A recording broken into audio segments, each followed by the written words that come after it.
అందరికీ నమస్కారం. నా పేరు కొండిశెట్టి సురేష్ బాబు. పిఎంకేఎం ఫైన్ ఆర్ట్స్ తరపున పసుపులేటి వెంకటరమణ గారి ఆదేశాల మేరకు ఈరోజు మీడియా మిత్రుల సమావేశం ఏర్పాటు చేయడం జరిగింది. రేపు ఏప్రిల్ 20వ తేదీన విజయవాడ నందు కందుకూరి కళ్యాణ మండపం నందు చంద్రన్న వజ్రోత్సవ వేడుకలు నిర్వహించడం జరుగుతుంది.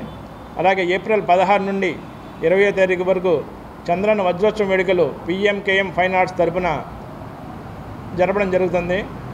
16 నుంచి 19వ తారీఖు వరకు నాటిక పోటీలు నిర్వహించి ఇతర కార్యక్రమాలు నిర్వహించి సాంస్కృతిక జానపద నృత్య కళా పోటీలు నిర్వహించి 20వ తేదీన చంద్రన్న వజ్రోత్సవం వేడుకలు నిర్వహించడం జరుగుతుంది.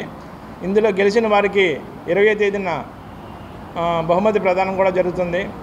రాష్ట్ర వ్యాప్తంగా తెలుగు రాష్ట్రాల్లో ఉన్న నటీనటులు, సాంకేతిక నిపుణులు, తదితర సాంస్కృతిక కార్యక్రమాల విభాగానికి సంబంధించిన వారు అందరూ రాష్ట్ర వ్యాప్తంగా ఇరు రాష్ట్రాల్లో ఉన్న నటీనటులు అందరూ వచ్చి ఆ కార్యక్రమాల్లో పాల్గొంటారు.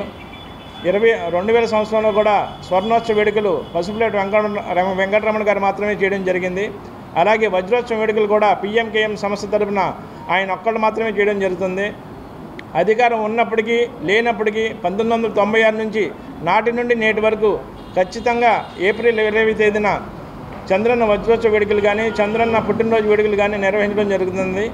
అధికారంతో సంబంధం లేకుండా నిస్వార్థంగా ఆయన మీద ఉన్న ప్రేమ అభిమానాలతో ఈ కార్యక్రమం చేస్తున్నాము. అలాగే ఇప్పటి వరకు జరిగిన కార్యక్రమాలు ఒక ఎత్తు, 75వ వజ్రోత్సవం వేడుకలు అయితే ఘనంగా నిర్వహించడానికి అన్ని విధాలుగా ఏర్పాట్లు చేయడం జరిగింది.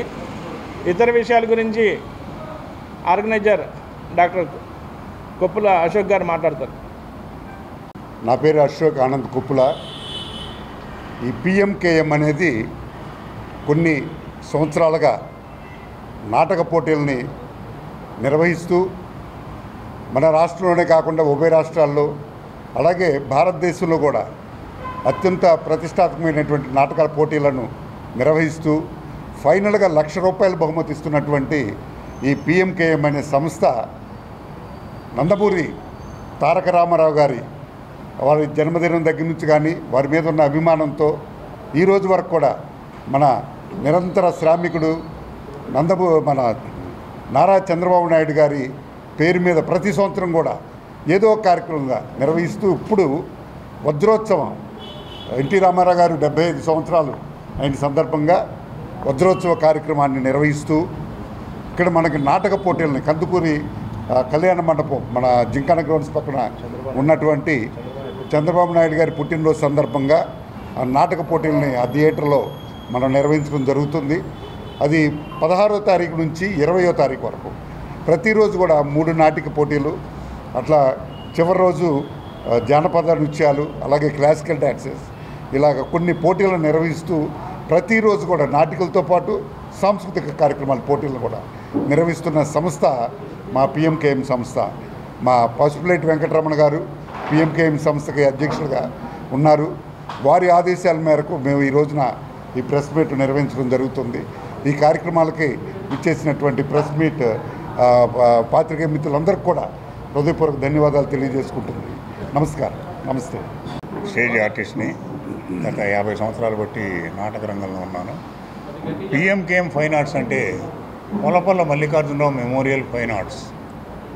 దాన్ని శ్రీ పసుపులేటి వెంకటరమణ గారు దాదాపు 40 ఏళ్ల క్రితం స్థాపించి ఒక్క విజయవాడ నగరమే కాదండి, త్రూఅవుట్ ఢిల్లీ, బాంబే, బెంగళూరు, బిలాయ్ అన్ని చోట్ల నాటిక పోటీలు నిర్వహించి చంద్రన్న వజ్రోత్సవ వేడుకల ద్వారా ప్రతి సంవత్సరం 10 నాటిక పోటీలు పెట్టి నెలకోటి చొప్పున పెట్టి అందులోంచి ఉత్తమమైన సెలెక్ట్ చేసి ₹1,00,000 నగదు బహుమతి ఇవ్వటం ఒక్క పసుపులేటి వెంకటరమణ గారికి చెల్లింది.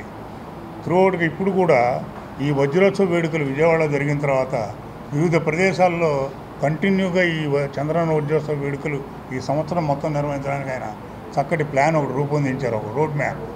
అది ఆల్రెడీ తర్వాత మీకు అందుద్ది.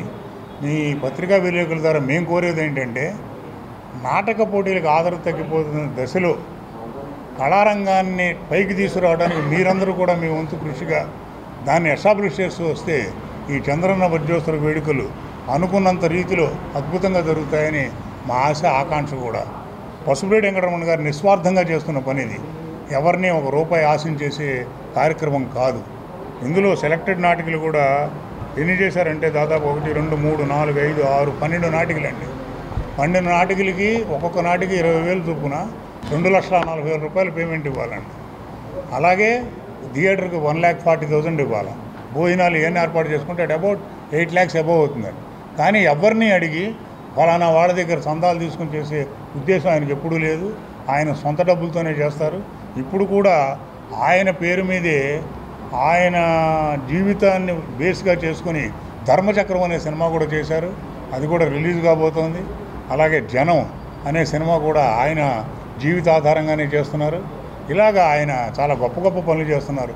దానికి మీ వంతు సహకారం కూడా అందిస్తారని ఆశిస్తూ సెలవు తీసుకుంటాను. Thank you. మరిన్ని వీడియోస్ కోసం ఛానల్ ని సబ్స్క్రైబ్ చేయండి. లేటెస్ట్ అప్డేట్స్ కోసం వాట్సాప్ ఛానల్ ని ఫాలో అవ్వండి. ఆ లింక్ డిస్క్రిప్షన్ లో ఉంది.